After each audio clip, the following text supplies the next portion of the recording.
Okay, something a lot of people wanted me to actually talk about was the differences between the GFX100 and the GFX100S here.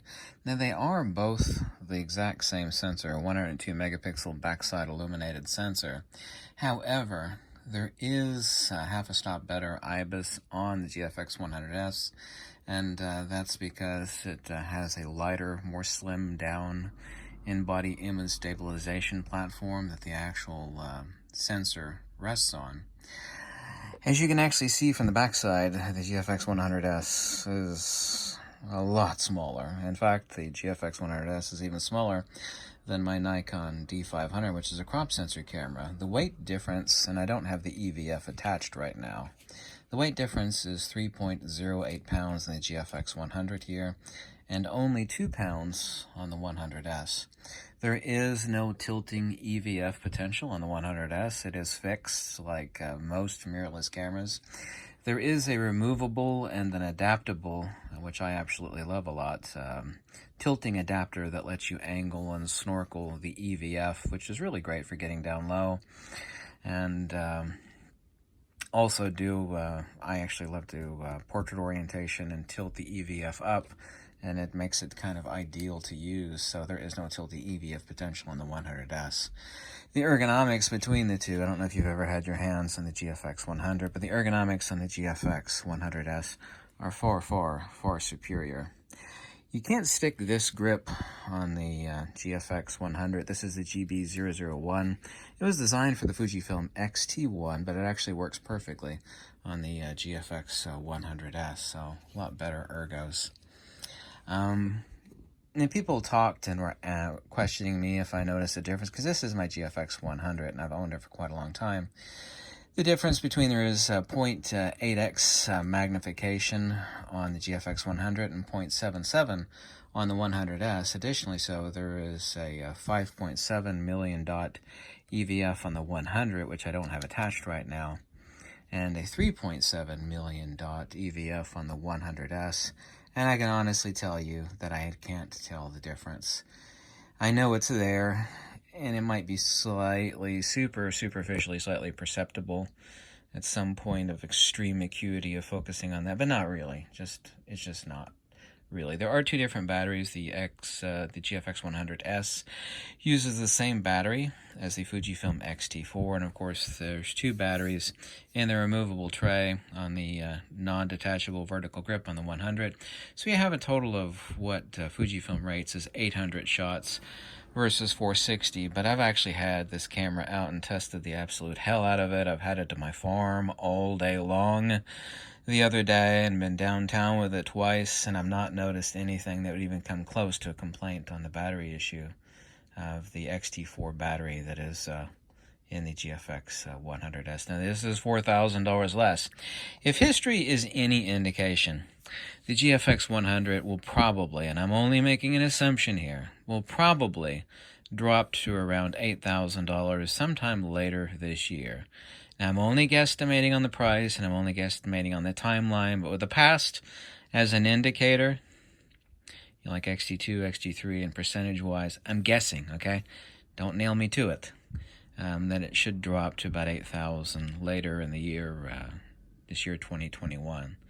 So you have, and I have noticed, actually, one important thing I want to mention on the GFX100S. The ergonomics are perfect. It's smaller than a DX DSLR, but I absolutely have noticed that the IBIS, in-body image stabilization, utilized on the 100S is superior to that. People think, well, it's just not that much. I bet it's not noticeable. One of the first things I actually noticed is that the IBIS stabilization is superior to that with my very, very familiar GFX100. Undeniably so, that it is. So you have way better ergos in the 100S. The weight is 2 pounds versus 3.08. I mean, this is a huge friggin' camera, and I have no problem with huge cameras. No tilting EVF potential on the 100S. 0.77x magnification versus 0.86.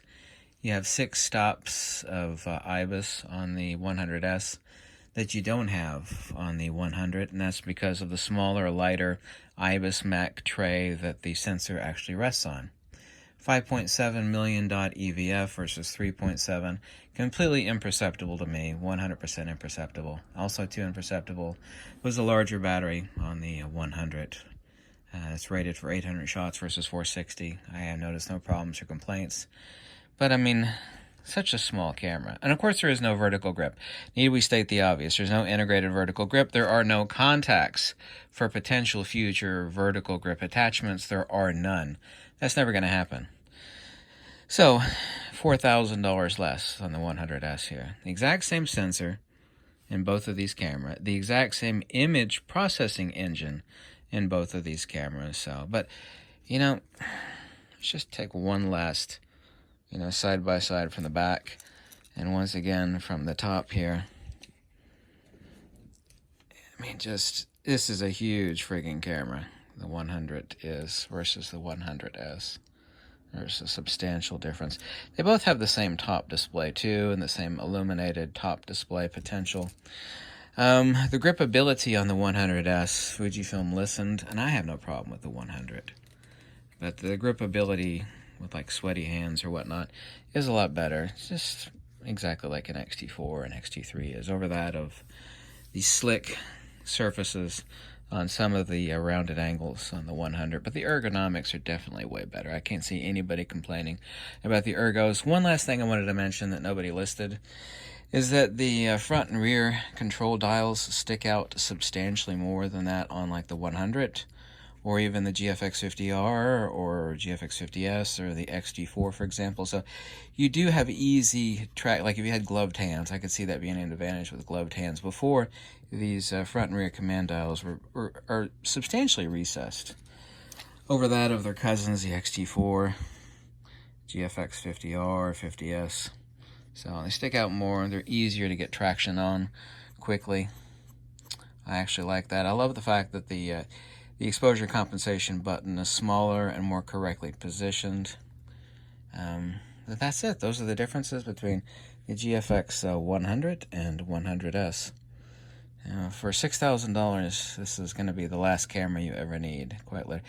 I mean, it's really impossible to imagine anybody needing more than 102 megapixels in medium format.